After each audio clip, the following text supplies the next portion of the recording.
The question for today is, what is the ceiling and what is the floor for the University of North Carolina Tar Heels? What is their max amount of wins? And when we say max, I'm not talking about like, well, they have 12 games on their schedule, so 12.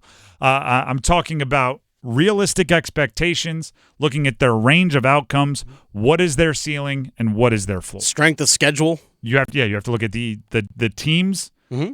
If you're playing Florida, I don't know if people have seen the Florida Gators schedule. Oh, it's if brutal. You're playing Florida's schedule, you might have 6 wins as your max. Meanwhile, if you take that same team and play NC State's schedule, might have 9 or 10. The ceiling for UNC, I think I'm kind of optimistic here. 10 wins. Really? Okay. Now, question, are we factoring in a bowl win? Yes. Okay. I think there's Florida State and NC State in the final month. That's a tough little run for them, a couple of preseason ranked opponents. And then I think you mix in one other loss somewhere because it's just hard to win week in and week out, especially a team that they're talented, but I don't see juggernaut written on their talent level. So that's like 9 regular season wins in a bowl game, or 10, and then you lose the bowl because you'd obviously, if you're a 10-win team in the regular season, you're going to a pretty good bowl game.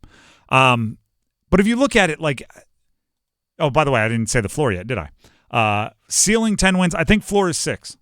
I think floor, they still make a bowl game. I think Omari and Hampton significantly raises their floor, right? The joke always is passing games slump, running games never do. That's like the old school, 3 yards in a cloud of dust logic. But if you look at their schedule, they have Charlotte, they have NC Central, they have JMU, UVA, BC, Wake, Pitt, and Duke. You'll get 6 of those, right? That's 8 games I just read that you'll likely be favored in like the betting odds. You get 6 of those, there's a floor, right? So that's why you look at UNC. Anything below that I think is catastrophic, right? I think that's barring some kind of serious injuries to multiple cornerstone players, which you always have to, I guess, say out loud. 6 wins, bowl eligibility, even if it comes down to the wire, that's the minimum for this team.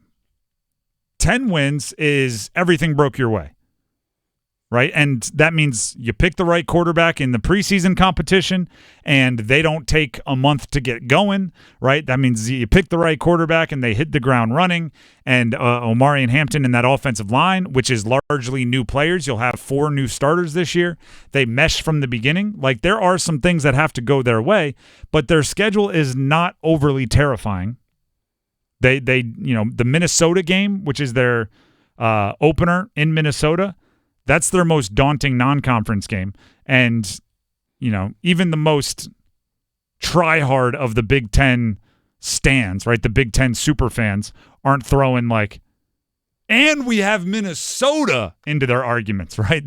They've got a few other tricks up their sleeve before they get to, and don't even get me started on the Golden Gophers. So when it comes to UNC, I think that's a winnable game, and obviously you would need that game to get to 10, but they, if that quarterback room comes together, I have no problem being lofty with my expectations for UNC. Like Charlotte, Central, Boston College, Wake, Virginia. I mean, those should all be locks right there. Yep. Then you're talking about one more win between like Pitt or Georgia Tech or JMU or Duke.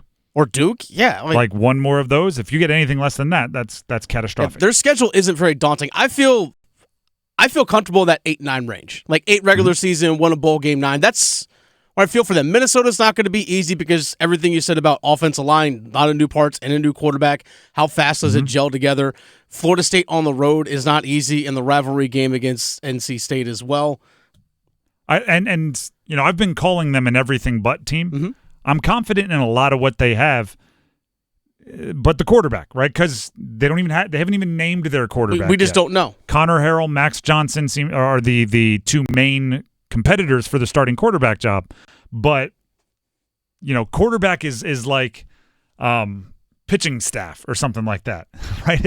It's like if you have a great first baseman, second baseman, third baseman, great outfield, nice catcher, but your pitching staff stinks, it's like it's the great equalizer. It brings all of that back down. So, I'm on the record a billion times with my praise for Omari and Hampton. I like their wide receiving core, and I think they got a lot of needed experience last year with Tez Walker not being available so often. Tight ends, they probably have the best tight end room in the ACC. Offensive line, it's rebuilt, but they brought in some talent. But all of that can be negated if the quarterback doesn't get it going. So that's, when you're talking ceilings and floors, the ceiling is they knock the quarterback decision out of the park. The floor is if it's week 8 and we're still going, maybe they should go back to the other guy. Like that is where it happens. That is where the range comes from. So when it comes to, and by the way, there is always the rivalry games, right? Yep. And you hate to be the most cliche person on the planet, but throw the records out. Nothing matters when it comes down to this one, right? It'll be a close one. It'll be a dogfight, like whatever the cliches are. State, the Duke game, some of the other ACC games they have on their schedule, they're going to be 50-50.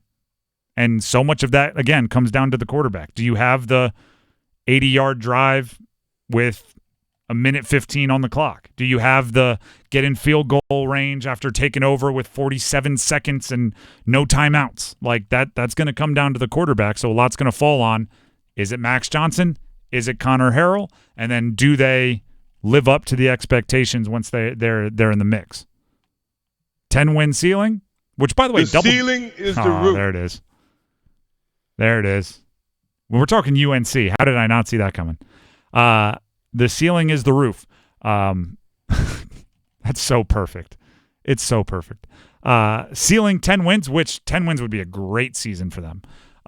6 wins, the floor, still bowl eligible. The ceiling is the roof. The ceiling is the roof. It's Michael Jordan, man. The GOAT.